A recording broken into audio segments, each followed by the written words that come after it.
Good afternoon children's. कल मैंने जो वीडियो आपको सेंड किया था उसमें हमने टाइप्स ऑफ हाउसेस पढ़े थे, ठीक है। और हमारा चैप्टर था lesson number 3 houses around us. आज हम लोग उसी चैप्टर का सेकेंड पार्ट पढ़ेंगे। पार्ट सेकेंड है ये, और इसमें हम पढ़ेंगे कि रूफ ऑफ द हाउस क्या होता है।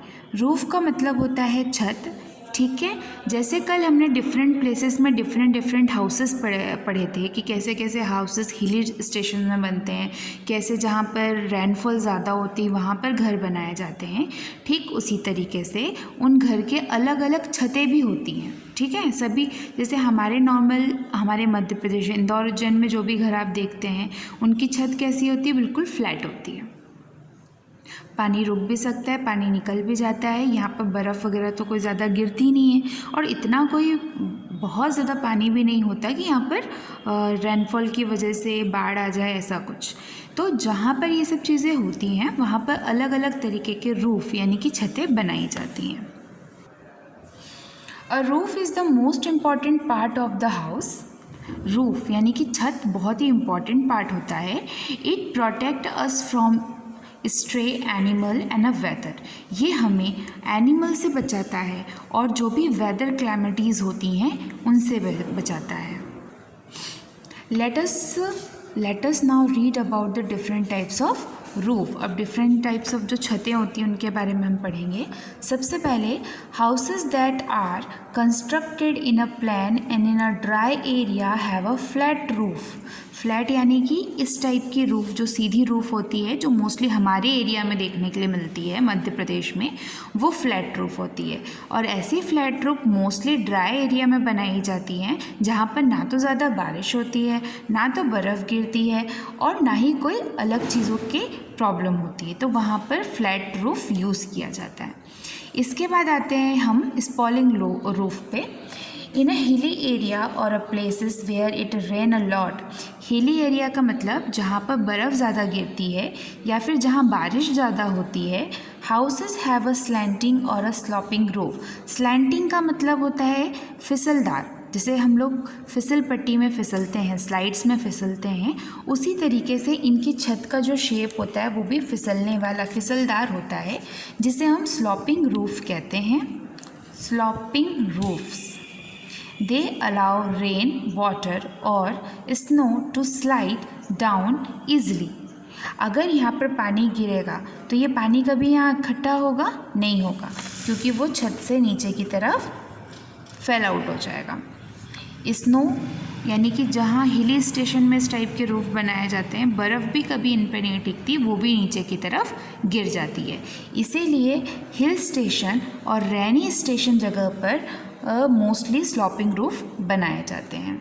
अब आते हैं हम इग्लू पे। इग्लू का शेप कैसा होता है? डॉम शेप होता है, जैसे हमारी टोपी का होता है। A polar region people live in igloo. Polar region का मतलब होता है बहुत भारी मात्रा में बर्फ़ होती है। वहाँ का हिल स्टेशन नॉर्मल स्टेशन जैसा नहीं है कि जहाँ थोड़ी बहुत बर्फ़ गिरती है, वो पूरा एरिया ही बर्फ़ से कवर होता है, उसे हम कहते हैं polar region. And igloo has a round और arched roof. It is generally in a shape of dome. तो इसका जो शेप होता है वो डॉम के शेप का होता है, और मोस्टली सिर्फ ये इग्लू हाउसेस में ही पाया जाता है, बाकी किसी घरों में ये रूफ यूज़ नहीं किए जाते हैं। नेक्स्ट टॉपिक है हमारा अ क्लीन होम, एक साफ़ सुथरा घर। We should keep our house clean to protect our self from falling sick. हमें अपना घर साफ़ रखना चाहिए। क्यों? क्योंकि अगर घर साफ़ होगा तो हम बीमार नहीं पड़ेंगे। Here are some ways to keep our house clean.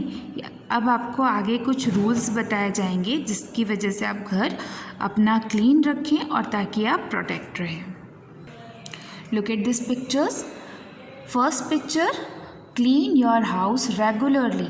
अपने घर को रोज़ाना साफ़ सुथरा झाड़ू पोछा डस्टिंग रोज़ करनी चाहिए। Next picture, throw garbage in a dustbin. कचरा हमेशा डस्टबिन में ही फेंकना चाहिए।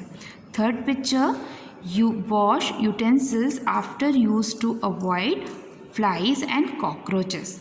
अगर बाथरूम में फ्लाइज और कॉकरोचेस बहुत ज़्यादा हैं तो हमेशा अपने घर में जो बर्तन हैं उन्हें धोकर ही आप रखें। इस तरीके से जूठे बर्तन घर में रखने से जो बाकी के पेट्स होते हैं एंड इंसेक्ट्स होते हैं वो पनपने लग जाते हैं, यानी कि वो ज़्यादा आते हैं। इसलिए हमेशा अपने घर में बर्तनों को धोकर और साफ़ सुथरा रखना चाहिए। And the last, grow plant near your house. अपने घर के आसपास, ताकि ऑक्सीजन सप्लाई प्रॉपर हो, वातावरण अच्छा रहे, हमेशा हमें अपने घर में या फिर आसपास पेड़ों को लगाना चाहिए। So student, let us recap. Recap का मतलब आपने इस पूरे चैप्टर में कौन कौन से पॉइंट पढ़े। पहला point, there are 2 types of houses, kachcha and pakka house. Second point, bungalow and apartment are the example of pakka house. Hut and bamboo house are example of kacha house. Hut, bungalows and apartment are example of permanent house. Caravans, tent and houseboat are the example of temporary house. इन सभी topics के बारे में हमने lesson में पढ़ा है। Now this chapter is end here. Have a good day.